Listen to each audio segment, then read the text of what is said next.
So this is the final session of the day before we announce the startup winners and before the football game tonight. Clearly, people are very anxious about who's going to win tonight.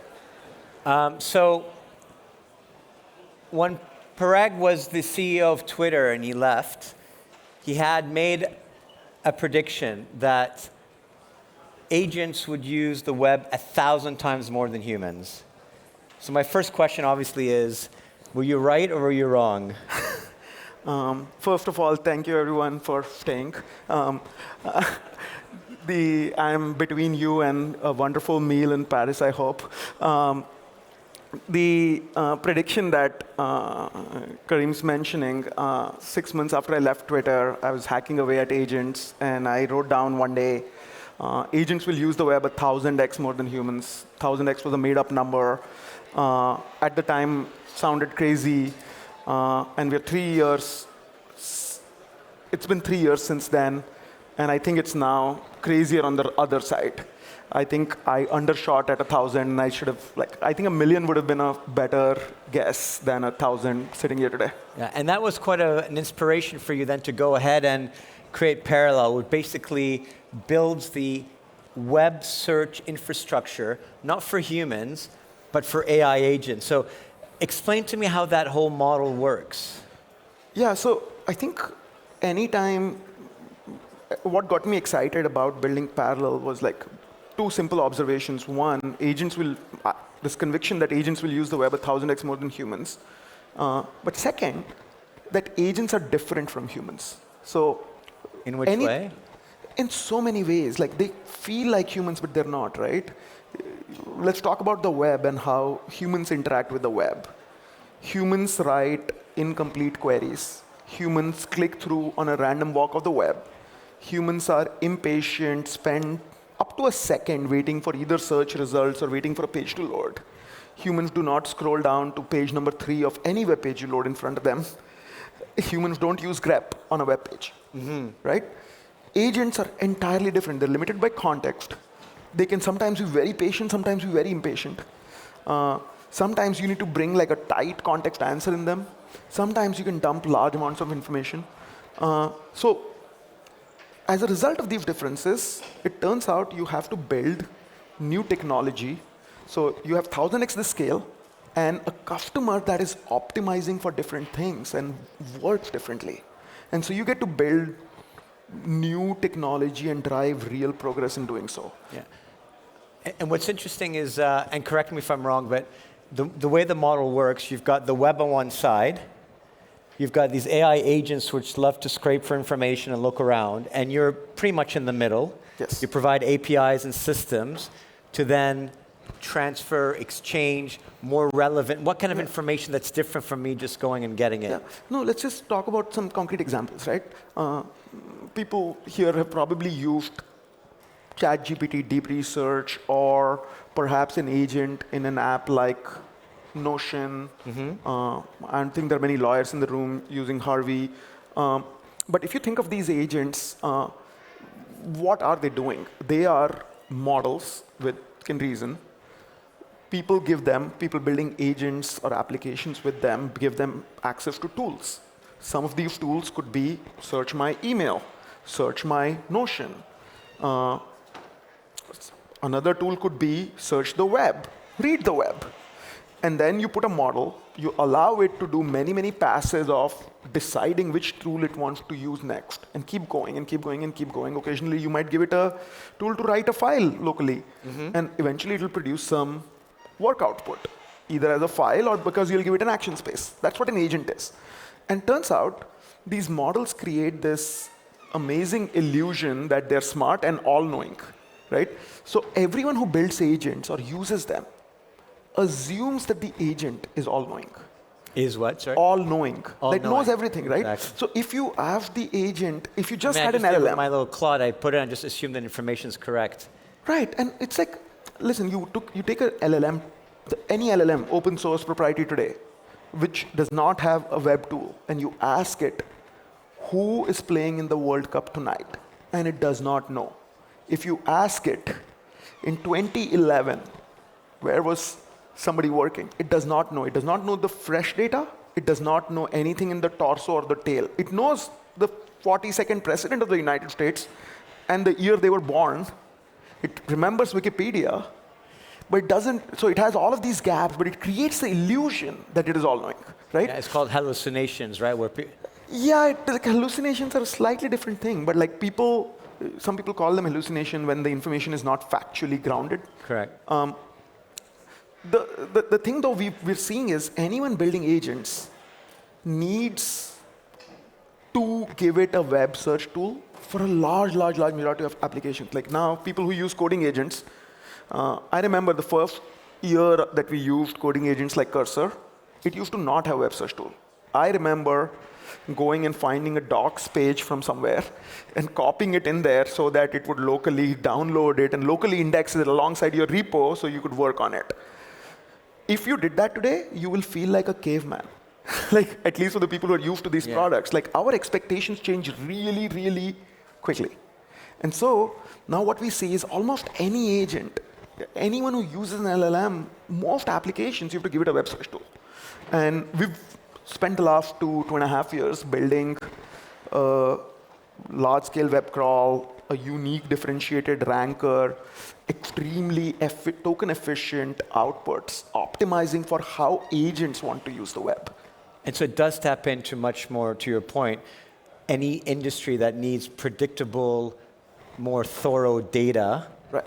This is much better because you can't really have these agents crawling around, taking whatever information on it, and you make a decision on that. So which industries would be interesting industries? So we are pretty horizontal and broad-based, but we focus a lot where quality matters and scale matters. So a bunch of our customers, they're building either a AI lawyer or an AI scientist or a AI insurance underwriter or a AI salesperson or so it's very much knowledge work. Of course, coding agents, I should mention, like a bunch of coding agents, code review agents. So if you think of like taking some category of AI in finance, some category of knowledge workers, as you start building AIs in order to either make people more productive or replacing certain tasks or workflows, most of those pieces of work have an element of requiring some information that is on the web. And so that is where we get used most often. How you make money? I mean, what's the business model then? It's just API calls. People pay us by the API calls. Okay. And people use, all of our products are APIs. Yeah. Our products are used by small developers, startups, and enterprises. Everyone buys the APIs. People pay OpenAI API by the tokens. People pay us by the API call. Yeah, but it's interesting because I think there's been also recently lawsuits where a lot of the content provider are like, hey, you're stealing my information.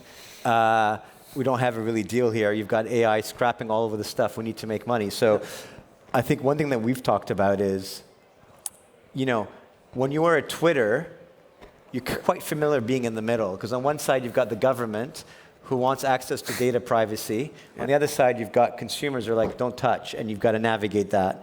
In this situation, if I'm hearing you correctly, you've got on one side content owners that want to get paid. On the other side, you've got sort of AI agents and platforms that want to avoid payments. So how do you broker this thing? Yeah, no, I think it's a great parallel to draw, no pun intended. If you think about the why behind starting Parallel, it was that I grew up in this era of the open web, and it's why I ended up at Twitter. Open content is better, right? More people have access to more direct content, better. I think the web is open, and one of the first things I did was built a bunch of ad systems at Twitter. And we all hate ads, but ads is why the web is open, right? So now the question is, in this era, the agents are different from humans, not just in how they technically process information, but they also break all of the business models that have existed on the web, right? The business model around search ads, recommendation systems on social, app install ads, AdSense. They're subscriptions by the seat for the New York Times. All of these business models do not work when agents use the web, right? So what are we seeing? We are seeing if you don't come up with the right business models, what does a content owner get to do?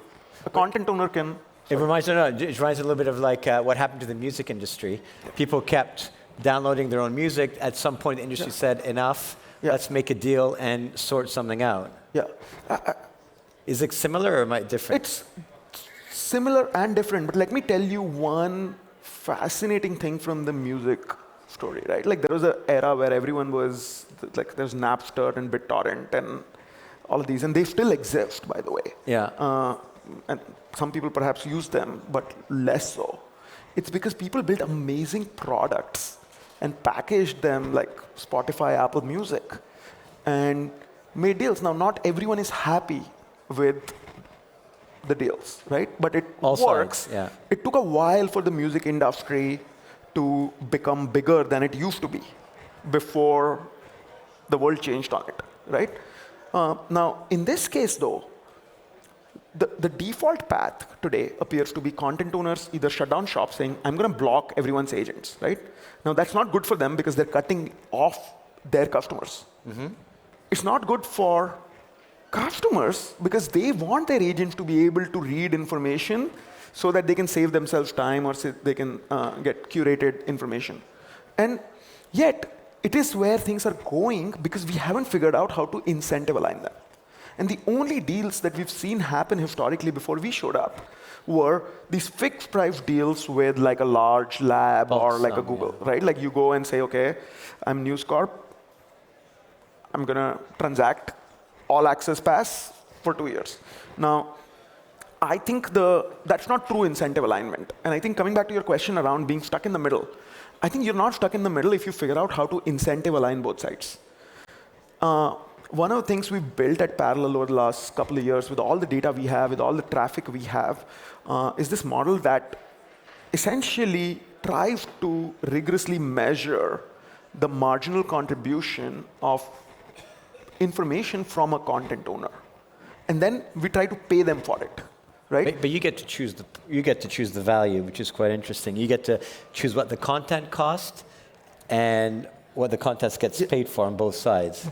We build the model that does that calculation based on data we have. Okay.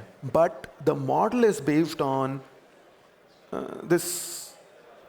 We get to choose in the same sense as for people familiar with ads. In ads, people used to run these second price auctions, wherein you will come and say, okay, I'm willing to pay $1 for this, but you might get it for 40 cents. You can frame it as saying that Google chose that. But it's really auction pressure.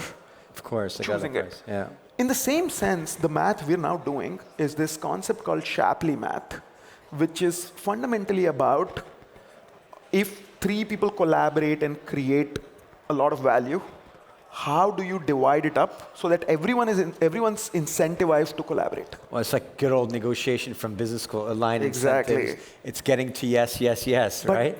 But the amazing thing here is we get to encode that in models which run that and calculate the output of a negotiation at a web scale, right? So you're running these millions and millions of agents, each of them reading 1,000, sometimes 100,000 pages. And then you're running, using GPUs, math to figure out for $1 that a bank spent in understanding the market for something, these 30 cents get divided across these 10 really valuable content sources. So maybe it's super interesting because I think trust is going to be very important. And you've got a lot of experience. Obviously, you founded this business 3 years ago. You're kind of a disruptor. You're throwing a new business model out there. What I'm really super interested in, not the Elon Musk question, but which I think everyone's thinking about in the room, but I've got a different one for you, is you were the CTO at Twitter. You then became the CEO. and then now you're a founder.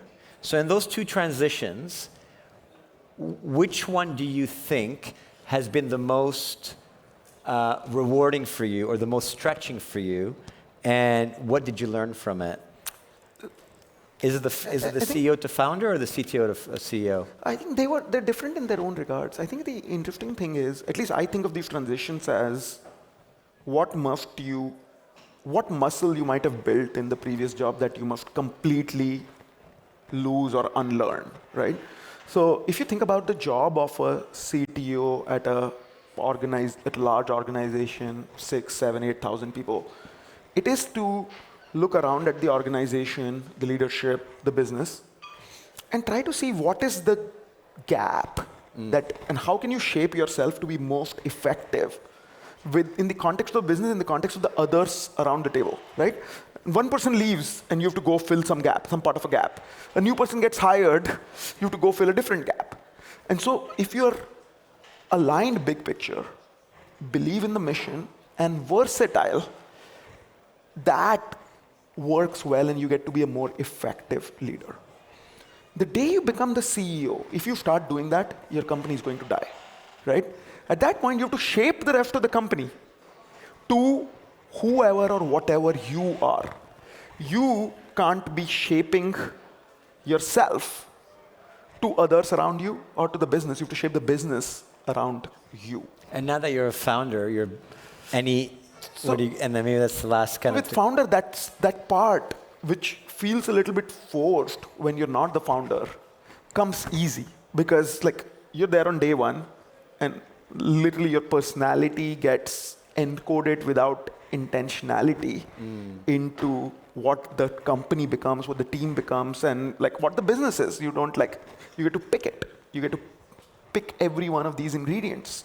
The thing you have to unlearn, I had to unlearn from Twitter to Parallel, is almost everything you might want to do as a leader at a large company, you do not want to do at a pre-product market fit business. And most things that would have been considered good ways of doing things in the past are probably bad ways of doing things in a world of AI. Right? So now there are these two simultaneous big differences. So you kind of have to, we all have this instinct that like, oh, I have seen it done this way and it was fine. Or we have an instinct, which is, I did it this way. And so similar circumstance, like our human instinct is to become creatures of habit. Yeah. So here you have to become really, really rigorous about like, okay, I'm going to try to understand the why behind every way I did things and challenge it and assume that it was wrong and does not apply to the circumstance. So instead of assuming that it translates, I like to assume that it does not translate. Well, we're all going to watch you quite carefully. It's an incredible journey that you've had. I'd love to be sitting to you in 5 years when you've scaled and see whether that theory still works and whether your 1,000 should be 100,000 that the AI agents. It should definitely be 100. Probably 100,000 to a million. I'll place it somewhere in there right now. Amazing. Parag, thank you so much for your time. Appreciate it. Thank you, guys. Yeah.